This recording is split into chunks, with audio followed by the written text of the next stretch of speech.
barnaamijka ciyaaraha waxaan rabaa in aan ku soo qaato dhowr qodob ay ka mid yihiin Tottenham oo saxiixday Sandro Tonali iyo ciyaaryahankii Mareykanka ee dhaliyaha Florian Valegan kaasoo calaamada gaduuda ciyaartii Bosnia la siiyay oo loo ogolaaday inuu ciyaarta ay la ciyaari doonaan wadanka Belgium iyo ciyaarta dhexmari doonta caawa wadanka Spain iyo Portugal. haddii aan ku hormaro ciyaaryahanka Mareykanka ee Florian Valegan waxaan la soconaa ciyaaryahankaas inuu yahay ciyaaryahanka ugu gool dhalinta badan wadanka Mareykanka kaasoo 3 gool u dhaliyay. waxaana ognahay in ciyaaryahankaas ciyaartii Bosnia Herzegovina ay la ciyaarayeen calaamada gaduuda in la siiyay, hase yeeshee in ay had inuu ka fadhiisto ciyaarta ay la ciyaari doonaan Belgium. hase yeeshee xaaladaas waa isbedeshay oo FIFA waxay u ogolaatay in oo ciyaaryahankaas oo ciyaaro kadib markii madaxweynaha Mareykanka Donald Trump oo khamiistii telefoon ku wacay madaxweynaha FIFA Gianni Infantino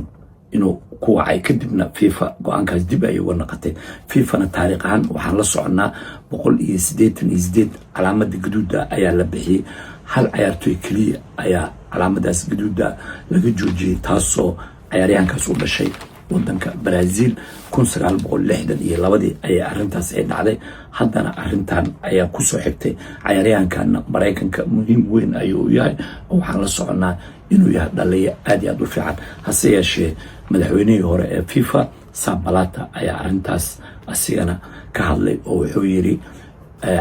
FIFA iyaysan noqon wara meel ay siyaasiyiinta ay ku dagaalamaan. marka hadda waxaa u malaysaaba in Mareykanka maadaama uu ka mid yahay wadamada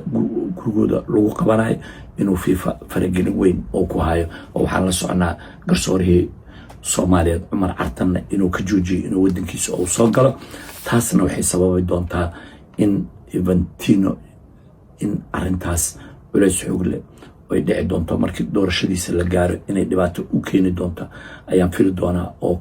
UEFA oo Europe already arintaas aad iyo aad ayay uga soo horjeesatay, aad iyo aad ayayna u dhaleeceysay oo xaaladaas aad iyo aad ayay uga soo horjeesatay. waana ogaa doonaa ciyaaryahankaas waxa uu ku soo kordhiyay wadanka Mareykanka heerka ay hadda yimideenna weligood maysan soo gaarin. si kastaba haatee haddii aan u gudbo kooxda Tottenham oo si buuxda u cadeysay inay la wareegtay ciyaaryahanka Sandro Tonali ee Talyaaniga ah ee 26 jirka ah kaasoo 100 milyan ay kula wareegtay markii wax walba gunooyinkii wax walba markii lagu daro. waxaan la soconaa horey inay u soo wareegtay Matteo Fernandes oo Portugiis ah West Ham ay kala wareegtay oo 85 milyan inay kula soo wareegtay. Tonali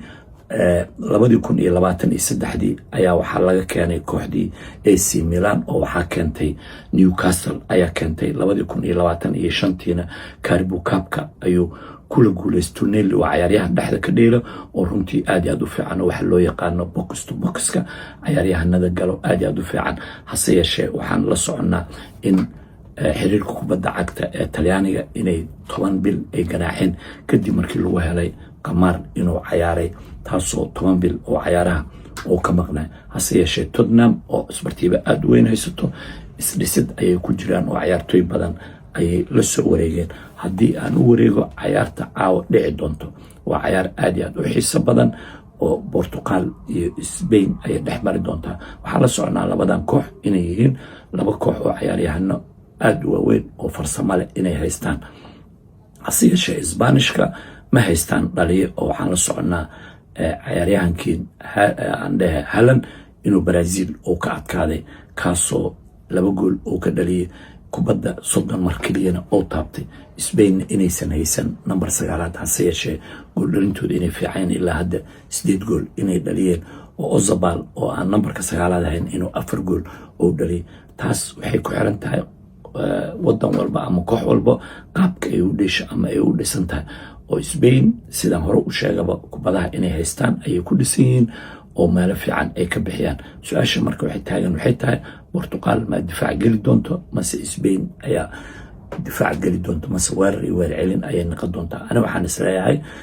Portugal ayaa difaac geli doonto oo xagga kubadda haysashada waxaan qabaa in Spain ay uga fiican tahay Portugal. oo Portugal runtii Joe Neves iyo ciyaaryahan kale Fatini iyo Bruno Fernandes ma u maleynay ciyaaryahanadan oo Isbaanishka inay tay ahaan ay ka heer sareeyaan ma u malaynaya oo Rodri waa la soconaa 2 sano ka hor inuu noqdo ciyaaryahanka ugu fiican adduunka waana ciyaaryahan dhexda ka dheela Gavi joogo waxaa joogo Batri ayaa joogo Olma joogo ciyaaryahankan kale laftigiisa oo haddaan ka hadlayo Asabalaga ayaa joogo oo laftigiisa aad iyo aad u fiican iyo Ozabal aan dhahay numberka 9aad oo joogo oo meel walba u dhaqaaqay Yamil Yamalna waa haystaan oo gees ka socda marka ciyaartooy badan oo tayo leh ay haystaan oo kubadaha aad iyo aad u wareeji karo marka waxaan fili doonaa in ay ku ciyaari doonaan waxa loo yaqaan weer celinta inay ku ciyaari doonaan inkastoo Ronaldo hore u joogo aan orod badan lahayn haddana jid kale oo u furan ma u malaynay inuu jiro oo ma u malaynay Spain inay intay difaac gasho Portugal ay kubadda